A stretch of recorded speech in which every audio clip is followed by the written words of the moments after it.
Bismillahirrahmanirrahim. Assalamualaikum warahmatullahi wabarakatuh. Puji syukur kita panjatkan kehadirat Allah Subhanahu wa taala dan salawat serta salam kepada Nabi Muhammad sallallahu alaihi wasallam. Pada kesempatan kali ini sebelumnya kami ingin mengucapkan terima kasih kepada Ibu dosen Sabrina Sinta Dewi, SPD MPD selaku dosen mata kuliah evaluasi pembelajaran. Nah, kami dari kelompok 5 akan membawakan materi mengenai penilaian berorientasi HOTS. Kami dari kelompok 5 yang beranggotakan 4 orang. Yang pertama yaitu Andi Reski, Memaksan Adam, saya sendiri, Hari Fitriono, Isdal Sukma Putra.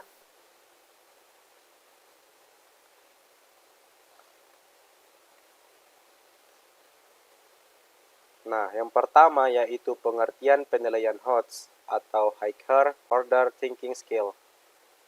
Nah, penilaian HOTS merupakan metode untuk berpikir kritis, transfer pengetahuan, dan pemecahan masalah.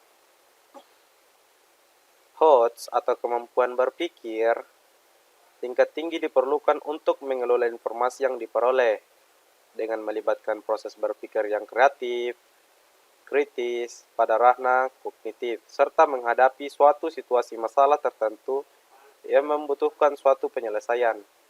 Nah, dalam penilaian HOTS berbasis HOTS, soal-soal di dalamnya memuat pada konteks assessment yang mengukur kemampuan mentransfer suatu konsep ke konsep lainnya. Nah, peran instrumen penilaian berbasis HOTS yaitu yang pertama, menyiapkan generasi memasuki abad ke-21, yang kedua, kemajuan daerah meningkat, yang ketiga, menumbuhkan semangat belajar, dan yang keempat, memperbaiki kualitas penilaian. Nah, untuk materi selanjutnya akan disampaikan oleh teman saya. Assalamualaikum warahmatullahi wabarakatuh. Baik, saya Hisdal Sukma Putra. Saya akan melanjutkan materi yang telah dipresentasikan oleh teman kelompok saya. Saya akan membawakan materi mengenai karakteristik instrumen penilaian HOTS. Nah, ada beberapa karakteristik instrumen penilaian HOTS. Yang pertama, mengukur kemampuan berpikir tingkat tinggi. Kemampuan berpikir tingkat tinggi mencakup kemampuan pemecahan masalah, berpikir kritis, berpikir kreatif, kemampuan membuat keputusan, serta kemampuan memberikan pendapat. Yang kedua, bersifat divergen. Instrumen penelitian HOTS harus bersifat divergen. Artinya, kemungkinan peserta didik memberikan jawaban berbeda-beda sesuai proses berpikir dan sudut pandang yang digunakan, karena mengukur proses berpikir analitis, kritis, dan kreatif yang cenderung bersifat unik atau berbeda-beda responsnya bagi setiap individu. Yang ketiga, menggunakan multirepresentasi. Instrumen penelitian HOTS umumnya tidak menyajikan semua informasi secara tersurat, tetapi memaksa peserta didik menggali sendiri informasi yang tersirat. Yang keempat, berbasis permasalahan kontekstual. Dalam penilaian berbasis HOTS, penilaian melibatkan keadaan dan kehidupan sehari-hari, sehingga siswa diharapkan dapat menerapkan pengetahuan atau konsep dasar yang telah diajarkan dalam memecahkan permasalahan yang dihadapinya di lingkungan sekitar. Yang kelima, menggunakan bentuk soal beragam. Bentuk-bentuk soal yang beragam dalam sebuah perangkat tes atau soal-soal HOTS, sebagaimana yang digunakan dalam PISA atau PISA, bertujuan agar dapat memberikan informasi yang lebih rinci dan menyeluruh tentang kemampuan peserta tes. Contohnya pilihan ganda dan urean. Jadi sekian materi yang saya bawakan. Terima kasih. Assalamualaikum warahmatullahi wabarakatuh. Sebelumnya perkenalkan, nama saya Andi Reski dan di sini saya akan melanjutkan pembahasan sebelumnya dari rekan saya. Di sini saya akan membahas mengenai level kognitif. Baik, Puspendit pada tahun 2015 mengklasifikasikan level kognitif menjadi 3 level, sebagaimana digunakan dalam kisi-kisi ujian nasional sejak tahun pelajaran 2015-2016. Pengelompokan level kognitif tersebut terdiri atas yang pertama atau pada level pertama terdapat pengetahuan dan pemahaman. Level kognitif pengetahuan dan pemahaman mencakup dimensi proses berpikir mengetahui atau C1 dan memahami C2. Ciri-ciri soal pada level 1 adalah mengukur pengetahuan, faktual, konsep, dan prosedural. Yang kedua atau pada level 2 adalah aplikasi. Level kognitif aplikasi mencakup dimensi proses berpikir menerapkan atau mengaplikasikan, yaitu C3.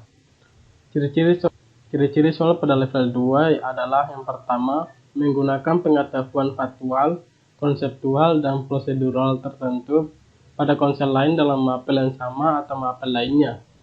Yang kedua, menerapkan pengetahuan faktual, konseptual, dan prosedural tertentu untuk menyelesaikan masalah konseptual.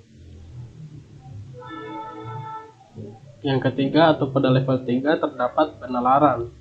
Level penalaran merupakan level kemampuan berpikir tingkat tinggi atau HOTS, karena untuk menjawab soal-soal pada level 3, peserta didik harus mampu mengingat, memahami, dan menerapkan pengetahuan faktual, konseptual, dan prosedural, serta memiliki logika dan penalaran yang tinggi untuk memecahkan masalah-masalah konseptual.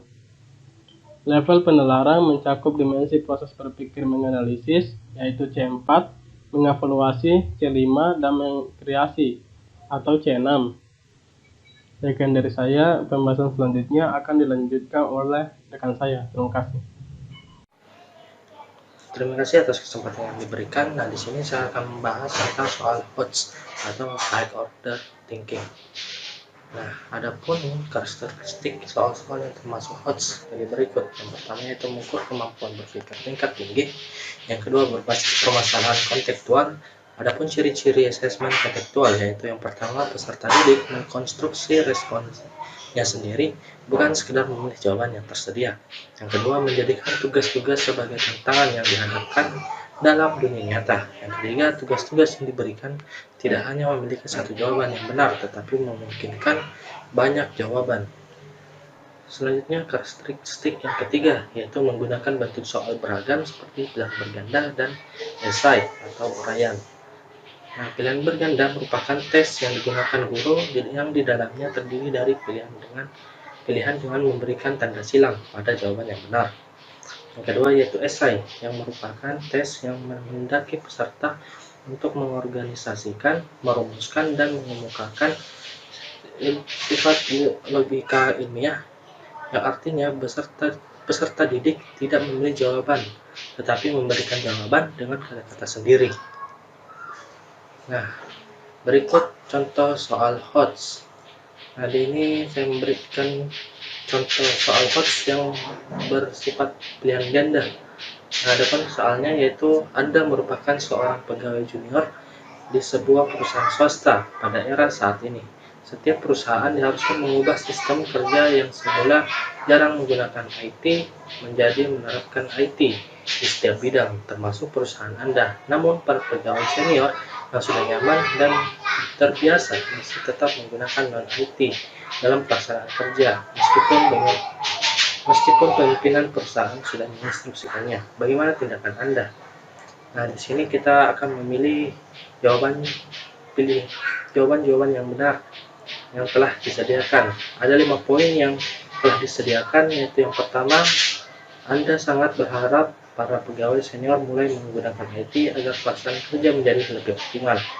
Yang kedua yaitu Anda menjaga perasaan para pegawai senior dan tidak pernah menyerah untuk berharap bahwa suatu saat mereka akan membutuhkan IT. Yang ketiga yaitu memberikan penjelasan kepada para pegawai senior bahwa mereka harus menggunakan IT dalam pelaksanaan kerja. Yang keempat yaitu memberikan penjelasan kepada para pegawai senior bahwa mereka harus menggunakan IT dalam pelaksanaan kerja dan mengajarkan mereka tentang IT tersebut. Yang kelima yaitu membantu pegawai senior dalam bekerja yang mengharuskan pengguna IT. Nah, adapun soal yang kedua yaitu juga merupakan soal pilihan ganda. Adapun soalnya yaitu Anda adalah seorang pegawai pada sebuah perusahaan ternama. Anda sangat semangat dalam bekerja dan terkenal memiliki dedikasi tinggi dalam bekerja. Suatu hari Anda tidak sengaja melakukan kesalahan fatal sehingga merusak sistem dan database perusahaan. Bagaimana tindakan Anda? Nah, Di sini juga terdapat 5 poin yang akan menjadi jawaban yang benar. Nah, adapun poin yang pertama yaitu berusaha memperbaikinya sendiri sebagai bentuk tanggung jawab pada perusahaan. B. Memanggil ahli IT untuk memperbaiki kerusakan sistem dan database perusahaan tersebut. Yang ketiga, atau poin C, melaporkan kejadian tersebut pada atasan dan bersedia untuk memberikan gaji Anda bulan ini sebagai bentuk tanggungan biaya kerusakan sistem dan database. Yang keempat, atau poin D, bertanya kepada teman tentang cara memperbaiki kerusakan yang ada pada database perusahaan. Yang kelima yaitu tentang tetap tenang dan bekerja dan berharap sistem dan database tersebut kembali normal. Nah, itulah yang dapat saya sampaikan dan akan dilanjutkan oleh teman saya. Pembahasan selanjutnya yaitu langkah-langkah penyusunan soal HOTS. Dalam menyusun soal dalam model HOTS terdiri atas beberapa langkah, yaitu yang pertama menganalisis KD. Terlebih dahulu, guru memilih KD yang dapat dibuatkan soal-soal HOTS. Tidak semua KD dapat dibuatkan soal model soal HOTS.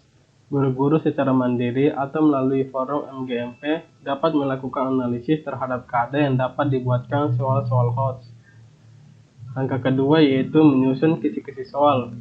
Kisi-kisi penulisan soal-soal HOTS bertujuan untuk membantu para guru dalam menulis butir soal HOTS. Yang ketiga, memilih stimulus yang tepat dan konseptual. Stimulus yang digunakan harus tepat, artinya mendorong peserta didik untuk mencermati soal. Stimulus yang tepat umumnya baru dan belum pernah dibaca oleh peserta didik. Langkah keempat yaitu menulis butir pertanyaan sesuai dengan kisi-kisi soal. Kaidah penulisan butir soal HOTS agak berbeda dengan kaidah penulisan butir soal pada umumnya. Perbedaannya terletak pada aspek materi, sedangkan pada aspek konstruksi dan bahasa relatif sama. Setiap butir soal ditulis pada kartu soal sesuai format terlampir.